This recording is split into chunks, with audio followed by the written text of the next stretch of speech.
hoping to actually talk about, or at least they were gonna like delve into the revolutionaries and what like freaking Sabo was doing, but I told you, like, that's not good. We're not gonna get any more information but for this, a like, while. come on, but this ballhole was already like teasing. It's been a year. You already It's know. been a year. You It's already been a know. year. No, it's so whack. No, I fuck will that hear. shit.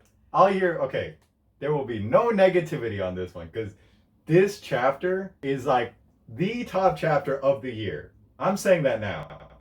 What? The No one top hear that. What are you talking about? I have not geeked You're- out on a chapter since probably chapter 1000 when Luffy gets to the top of the rooftop and punches Kaido.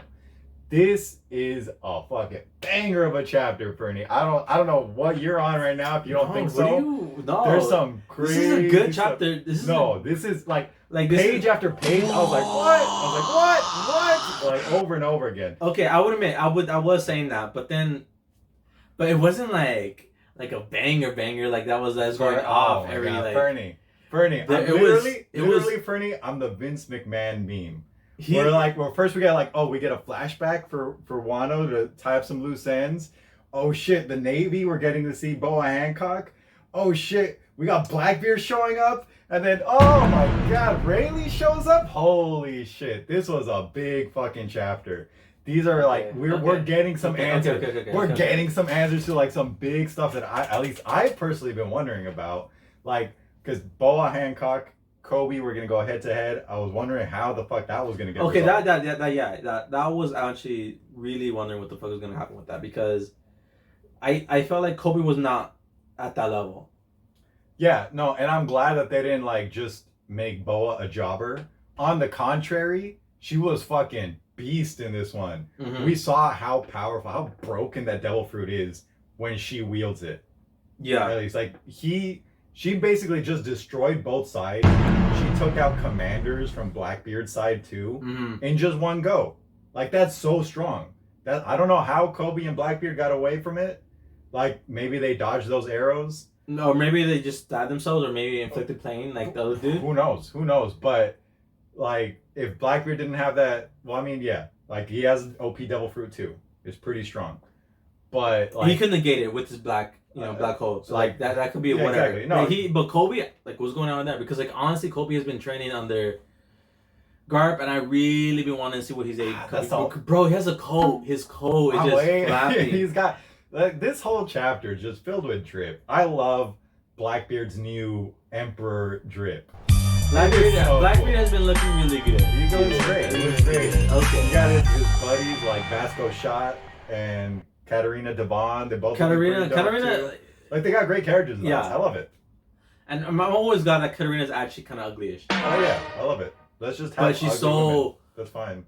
Bulked out. I know she's strong. You just know. I can't wait. You just know she's a tank. I don't want her to like yelp if she fights like someone stupid like Nami. I don't want her to fight someone like relatively weak. I know she has Nami Zeus. Is not relatively weak anymore. Yes, Zeus. But damn, like, oh man, like the intensity of that conflict was the whole the three-way conflict right now. And don't forget Luffy in the back. With Luffy and the little poster in the back. That was cute. But between Boa, between the Navy, and between Blackbeard, like, that was some real fucking tension right there. Maybe because of the heat. Maybe because of the heat that I'm not really like retaining everything. But now the more I think about it, I'm more like, oh man, like Bo is like, nah, I'm gonna be a slave. Fuck that shit. I'm not gonna be captured. I love that. That's I love that characterization. It's just like, no. I accidentally misread one of the panels, and Which I thought it's where Boa, or no, where someone's calling out to Teach, saying, "Oh, help me. I can't do anything here." And I thought that was Boa saying that, and I was like, "Nah, you're doing her dirty." Yeah. But no, she wasn't. Like, that was one of Teach's subordinates, crew members, whatever it was. Yeah, like, a bunch of chumps, scaredy cats, same as him. As soon as Rayleigh shows up, he's like, "Oh, I guess I'm gonna leave now." Yeah, fucking coward. Oh, I love it. I love Blackbeard as an antagonist because, like, he's strong, he's threatening, but then he knows his limits. He knows when to be smart. But he doesn't know his limits though. Dark Rayleigh right now himself said, like, if it was a straight up fight, I would have lost. I love that he said that. I love that he's not dissing Blackbeard, being like, oh yeah, like, even at my old age, I was able to make him back off. Like, no, he knows. Blackbeard is a real fucking threat. It's just that he's a fucking coward. Unless things are overly in his favor, he doesn't fight. Like, that's just him. And it's smart. It's smart. Like, come on. I mean, it's gotten him this far. I won't deny his results. Like, it's gotten him this far, but it won't get him to Pirate King. It won't. But he is scary, though. He's fucking scary. And I love that we got to see Boa being dope. We got to see Blackbeard being dope. Kobe, I would have wanted to see more of him. Like, actual fighting, actually taking things down. Mm-hmm. Maybe even try to stop one of the new world government weapons, which I think was a huge part of this chapter, which I've been very excited to see. Vegapunk back at it again. Vegapunk back at it again, babies, bro. The Seraphims. And, ooh, boy, like, we know that the first PX models, the Pacifistas, they were all based on Kuma, and based on Kizaru's laser beams. So now it might be actually biology, seeing how she has the moon people's like now flame and wings, the Lunarian powers. This is Vegapunk tech and Germa 66 tech. Yeah. Like Germa 66 was all about that bioengineering, and these creatures are gotta be a mix of both. And now we're seeing that we're gonna potentially see Joker Pacifista. We're gonna see we could be seeing we're gonna see a Croc Pacifista. We're gonna see the Buggy Pacifista. We're gonna see one of the most OP one. Bro, if I see a Nega version of freaking Mihawk, we saw it this chapter. What do you think cut down the whole island? That was no. Yeah, look at the panel again. I saw a sword, but that wasn't a sword, and the eyes.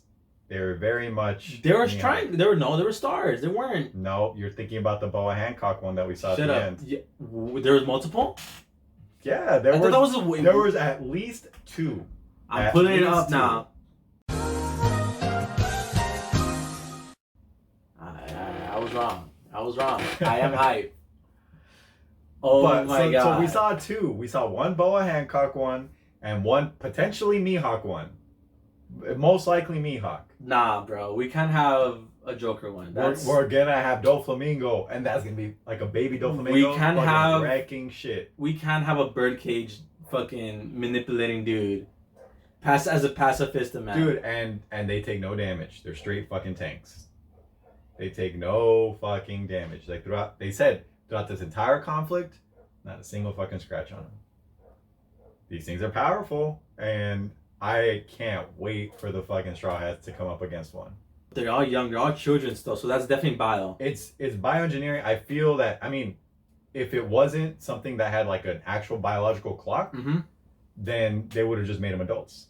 Yeah, the way they did the Kuma one. But because it's bioengineering, they're just little monsters. They're just literally little monsters with no emotions. That's the thing. And they follow orders. Because the warlord system is great if the warlords ever bothered to help out or whatever. Yeah. Bro, they were there at the Paramount War, and they're all just kind of like, you know. Joker literally floating there. Yeah, yes. Joker's one of the only ones that actually pulled a little bit of his weight. Like, because he stopped Boa was definitely against everything. Boa was sabotaging them. Fucking Mihawk was just Jinbei and Crocodile were literally on the other side. Gekuma was literally useless. Gekomorio was pretty useless, and then he got stabbed in the back by and again, one of the pacifistas out of commission. It's like they were worthless. So now, but with that, like even greater firepower than the warlords ever gave. Yeah. But they follow every fucking order. This is fucking huge. Like the hype behind these had been like mounting, and my expectations were kind of high for them. Mm-hmm. But this is way cooler than I imagined. This is cool. Absorb it with his devil fruit. Well, as you said, confirmed now. Blackbeard armament. Blackbeard with fucking armament. There we go. He confirmed he has armament. Another thing confirmed. Blackbeard knows about the Lunarians. And he was scared about them as well. Like when he heard the description, he knew what that meant. He knew that's Lunarian. So he knows a lot about the One Piece history.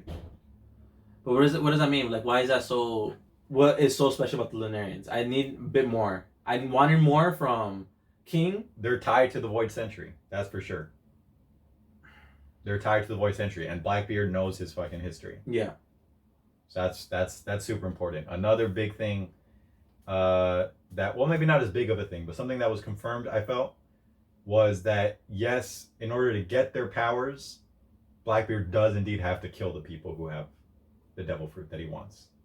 Does he? I thought they were saying that. Oh, you can have like your fun with cope like. But Hancock. exactly. So that line is actually what makes me feel has confirmed that they have to be killed, because Blackbeard says like, okay, yeah, we're gonna get her fruit, and then Vasco Shot is saying like, wait, but wouldn't it be more fun to like have her alive? Like, is implying that if you take her devil fruit, she'll be dead. She might be dead. The way I interpreted it was like that. Blackbeard was saying like, oh no, you can have your fun after it. Yes, with her dead body.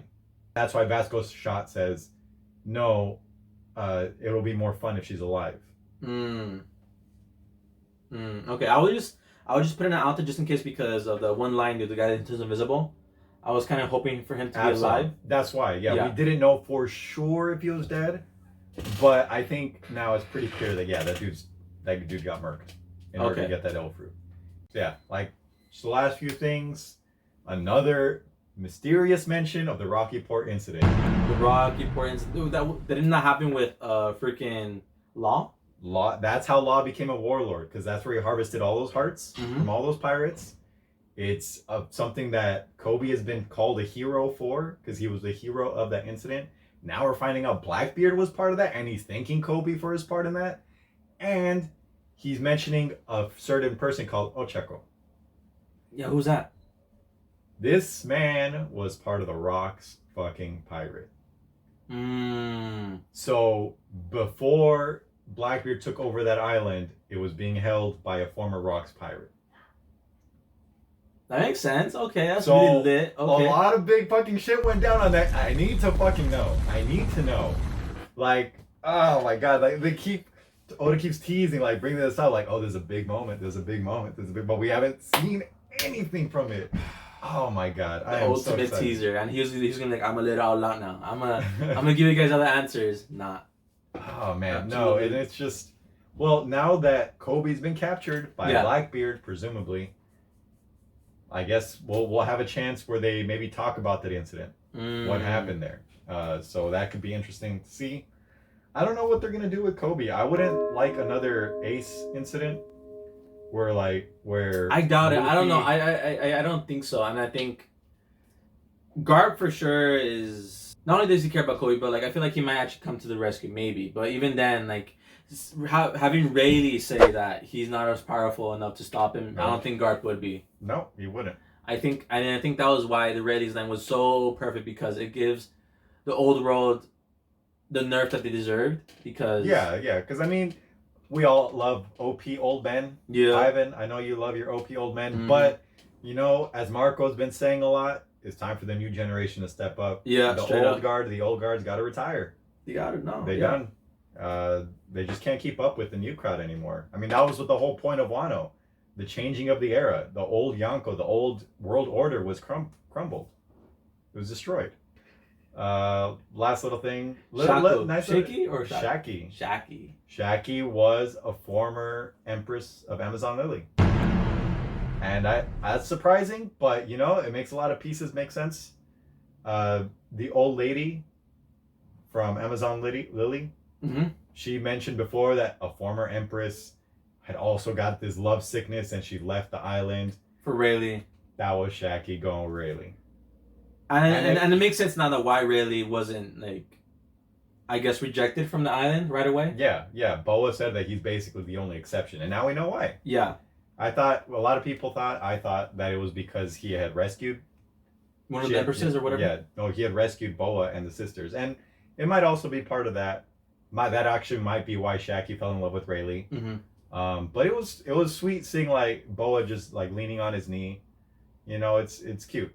I liked it. But that was a fun little puzzle piece that I did not know that we were really missing. Yeah, I know, for reals. Like, I knew she was, as you said, important, but we just didn't know, like, where exactly she fit in. I thought she was a Rocks pirate, actually. Yeah, people were thinking Rocks pirate, and I don't know, like, I wouldn't mind. I really thought, I really thought. It would have been interesting to get some lore from her, but I think there's a much cooler cooler way to fit her into the overall overall theme and everything. Yeah. Yeah. All right, final predictions. I don't even know what to predict anymore. I just don't. Like, this is like it's so. Well, if you go by what you've been predicting, you're probably gonna say, "Oh." No, I just now they're just footballs. Like it's not. We're not like we're jumping everywhere in the world. We're seeing everyone's reactions now. As I've been saying, yeah, we need to find out more about the world before we go back to the Straw Hats. Okay. I need to know what's going on. Okay. Okay, so we got Blackbeard and we got what happened with Bowen. Last chapter was freaking Croc, Buggy. We got that. Now, okay, who else? Who we're missing? Who we're missing? And we got Alabastin, like, you know, on the revolutionaries. So who we're missing now? Who we're going? I think the Navy now. We're gonna get the Navy's official, like, maybe their stance and like what they're thinking about it. And we're like, they're like stressing out. Okay, literally, everything's going to shit. Kobe's gone. Not that he was important, but like, but you know, like they're a little bit like stressed the fuck out right now. I'm gonna say we're gonna get an update. That's what I'm saying. Yeah, that's what I'm saying. Like we're gonna get the world government update for sure. Their POV, them definitely being angry as fuck. Maybe they're bound to him. Yep, we're gonna get that's the prediction then. 5 elders. 5 elders. 5 elders. The M. Maybe we'll see what the big hat's for. All right, that's 10:59.